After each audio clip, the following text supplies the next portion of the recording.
अरे मला तुम्हा दोघांना काय सांगायचं आहे. अरे मग सांग की, एवढं का भेलीस? ऐ बेत काय नाही मी.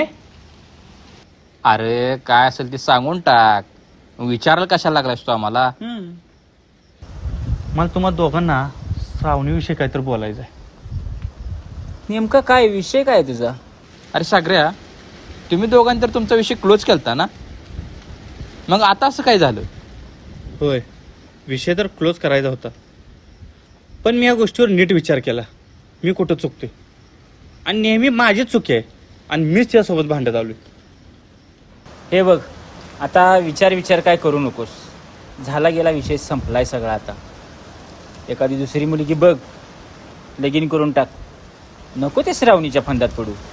काय विचार करायचा नाही? मला असं वाटते या सागराची काहीतरी चुकी असणार आहे. लई शहाणा आहेस. जी मुलगी 4 चौघात आबरू काढते, गाडीची किंमत देत नाही, अशा गोष्टीसाठी, फालतू गोष्टीसाठी तुम्ही आपला वेळ वाया घालवू नका. मग तुम्ही दोघं का भांडायला लागलाय? आधी मी काय सांगतोय ते माझं तर आधी ऐकून घ्या. आणि तसंही श्रावणीला मी जास्त ओळखतो. नेहमी मीच तिच्यासोबत चुकीचं वागत आलोय आणि अर्ध्या वाटेत कायम मीच तिला सोडले. ह्या गोष्टीचा जरी विचार जरी मनात आला का नाही, तर माझी मला चिड येत्या. मी असं कसं काय वागलो असेल तिच्यासोबत? मग हे बघ सागऱ्या, मी तुला ह्या आधी सांगितलेलं आणि आत्ताही सांगतोय, काय असेल ते विचार करून करायचं रे. नाही, नेहमी मीच चुकीचं वागत आलोय तिच्यासोबत. एवढं सगळं आहे तर मग तिने तुला लग्नाला का नकार दिला बरं? ज्या मुलगीसोबत मी नीट वागत नसेल, ती मुलगी कसा होकार देईल तूच सांग मला. बर, ठीक आहे. मग तुझा काय विचार आहे आता? मी ठरवले, जाऊन मी तिची माफी मागणार. बघ बाबा काय करतोयस ते. कसं काय आबा? मी बरं आहे बघ. अरे लय दिवसानं गावाकडे दिसलास. होय, आलो आता गावाकडंच. म्हणजे सगळं सोडून आलं का काय? होय, सगळं सोडूनच आलो. आबा, माझं काम होतं तुमच्याकडं. बोल की. ते मध्यस्थ आहेत ना लग्न जुळवणारे, हां, त्यांना माझा बायोडाटा देऊन काय होते का बघा की माझं. अरे त्याला बायोडाटा देण्यापेक्षा समक्ष जाऊन भेट की, तुला पत्ता पाठवतो. चालतंय, तुम्ही एकदा त्याला फोन करून सांगा, म्हणजे कसं होईल ते लगेच बघल. हो, तुमचा आशीर्वाद असला ना सगळं होते. मग काय बाबा, आशीर्वाद असणारच की. पण आबा, हां. मी त्याला जाऊन भेटतो, हां. पण तुम्ही पण एकदा फोनवर सांगा. बरं मी म्हणजे तुम्ही बोललं म्हणजे कसं जरा विश्वास असला. सांगतो. चालतंय, येऊ का? या चालतंय.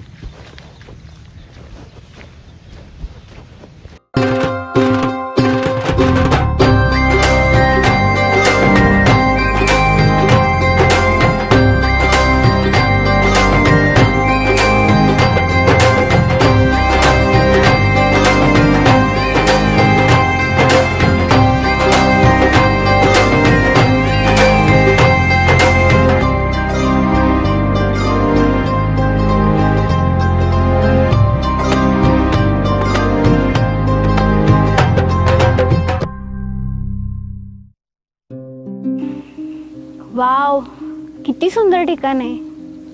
थँक्यू हा मला इथं घेऊन आल्याबद्दल. तुला आवडलं ना, मग बाद झालं. हो, पण एक मिनिट, कालपर्यंत तर तू माझ्याशी भांडत होतास, मग आज अचानक एवढं प्रेमाने कसं काय बोलतोयस? अगं, मी कुठं चुकतोय ह्याची तर तू मला नेहमीच जाणीव करून देत आलीस. तरी मी तुझ्यावर चिडायचो आणि त्यातूनही तू मला वेळ काढून भेटायला यायचीस. पण ह्या गोष्टीवर मी ज्यावेळेस शांतपणे विचार केला, तेव्हा मला असं जाणवलं की यात सगळी चुकी तर माझीच आहे. पण माफी मागायची तुझी तर कशी मागायची हेच मला कळत नव्हतं. पण खरंच सॉरी, मला माफ कर. अरे तू कशाला माफी मागतोयस? तू प्रत्येक वेळी माझ्यावर चिडत आलायस आणि मी तुला समजावून सांगत आले, पण खरं तर मला तुझा कधीच राग नाही आला. मी तुला राग आल्यावर बोलायचे, पण मलाच मनातून वाईट वाटायचं. आणि मी मात्र वेडा, नेहमी तुझी चुकी शोधायचो. पण मी तुझ्यावर चिडायला लागलो कशामुळे तुला माहीत आहे?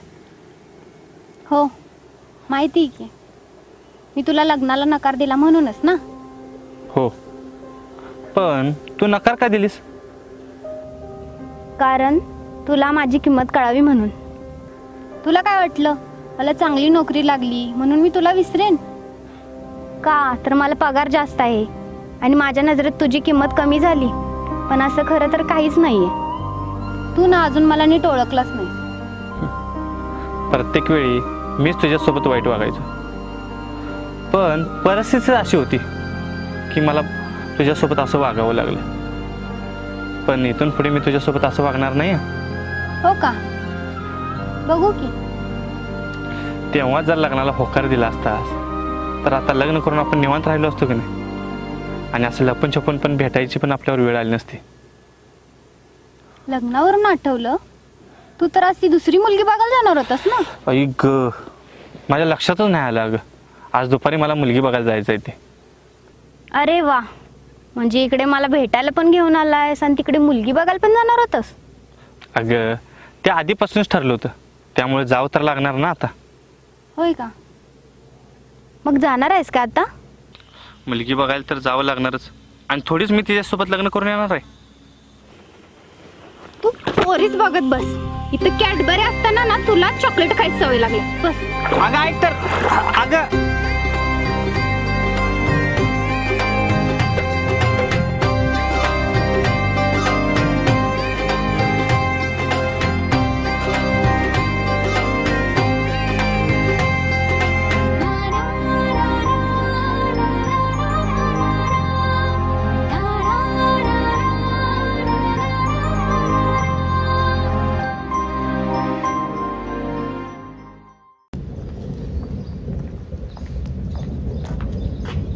नशीब बघा, देवाला आणून देवासारखा माणूस गाठ पडला आपल्याला. काय झालं? तुम्ही स्थळ बघताय ना? होय. तुला कोण सांगितलं? आमच्यातल्या एका पाहुण्यानं सांगितलं. कसं आहे माहिती आहे का, मी फक्त ओळखीच्या आणि इम्पॉर्टंट लोकांची लग्न जुळवून देते. तुझ्याकडे बघून ओळखीचं वाटत नस रे तू. माझं नशीबच फुटका आहे बघा. जाईल ते असं होते. मलाच पोरगी बघायची होती हो, म्हणून आलतो तुमच्याकडं. बरं राहू दे आता. अरे थांब, आता आलाय तर काय आहे अडचण सांगून टाक. अडचण माझी अशी आहे की माझं वय 30 झालंय आणि मला पै पाहुणं मला कोणच पोरगी बघन झाले, आणि त्यात आता मी शेती करतोय. याला शेतकरी मग अवघड आहे. अवघड आहे म्हणजे? अरे पोरींच्या अपेक्षा वाढल्यात, इथं नोकरी असणाऱ्यांचं लग्न होईनात, आणि तू शेतकरी. बर तुझं वय किती?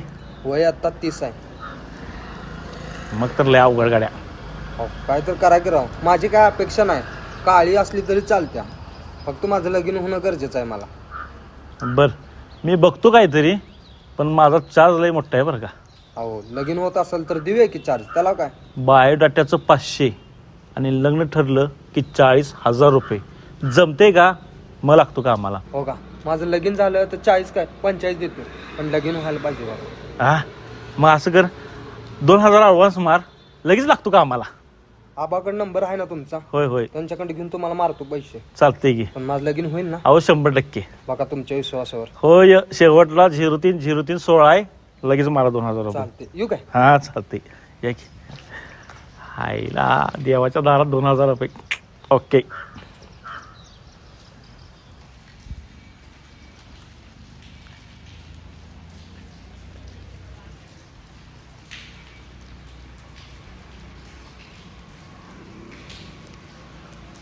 नमस्कार. नमस्कार. मला माहिती आहे की तुम्हाला आमचा राग आलेला आहे, पण काय करणार, माझी मुलगी असं काही वागेल आणि असं काही बोलेल असं वाटलं नव्हतं. हे बघा, या विषयावरती काय बोलून फायदा आहे का? अहो तुमच्या पोरगीनं सरळ आमच्या तोंडावरती अपमान केला, आणि दुसरी गोष्ट म्हणजे तुम्ही तुमच्या पोरगीला वळण लावलेलं नाही, आणि हे याचा परिणाम येऊ. अहो जसं तुम्ही काय समजता तसं काय नाही आहे. माझी मुलगी ह्या अगोदर अशी वागली नाही, आणि अशी ती काय कधी कुणाला बोलली नाही. म्हणजे काय म्हणायचं तुम्हाला? म्हणजे मला वाटते की त्या मध्यस्थीमुळं ती अशी बोलली असावी, कारण मध्यस्थीचं आणि तिचं या दोघांचं सारखं खटकायचं, त्यामुळे ती अशी बोलली असेल. हे बघा, आता तो विषय सोडून द्या. हां पण मी काय म्हणतो की आपला आपण निर्णय घेतला तर, म्हणजे मध्यस्थीलाच बाजूला केला तर. आपण तुमची पोरगी लग्नाला सरळ नाही म्हणत्यात, त्याचं काय? मी मुलगीला विचारतो, बघतो तिचा काय निर्णय आहे ते. हे बघा, आज आम्ही दुसरी पोरगी बघायला जाणार आहे, आणि ती जर पोरगी आम्हाला पसंत पडली तर मग तुमचा विषय संपला. ठीक आहे?